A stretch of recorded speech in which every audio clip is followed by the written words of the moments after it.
உன் மனசு இப்போ ஊஞ்சல் ஆடிட்டே இருக்குது. அதுவா ஆண்டவரா?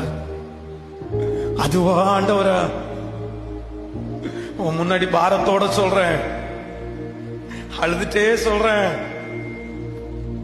மண்ணுக்காக மாணிக்கத்தை விட்டு நிறைய பேர் இருக்கிறாங்கப்பா. அந்த லிஸ்ட்ல நீ சேர்ந்துராதரா. ஆண்டவர் உன்னை தாயின் கருவில் உருவாகும் போதே உன்னை வித்தியாசமா அழைச்சாரு. நீ வேறு பிரிக்கப்பட்டவன். அதனாலதான் 1000 பேர் தப்பு பண்ணும் போதும் உனக்கு அது தப்புன்னு கண்ணுக்கு தெரிஞ்சிருச்சு. அதனாலதான் உன் தாயின் வயிற்றுல உன்னை கொல்றதற்காக பிசாசு எத்தனையோ முயற்சி எடுத்தோம். கர்த்தர் இன்னைக்கு வரைக்கும் உன் ஜீவனை காப்பாற்றி காப்பாற்றி காப்பாற்றி உன்னை இத்தனை இடத்துல இந்த இடத்துல கொண்டு வந்து நிறுத்தி இருக்கிறாரு. இன்னைக்கு கூட நீ இங்க வர வேண்டியவனே இல்லை. ஆனா ஆண்டவர் உன்னை இந்த இடத்துக்கு கொண்டு வந்ததுக்கு ஒரு பெரிய நோக்கம், உன்னை குறிச்சு ஒரு பெரிய திட்டத்தை நான் வச்சிருக்கிறேன்.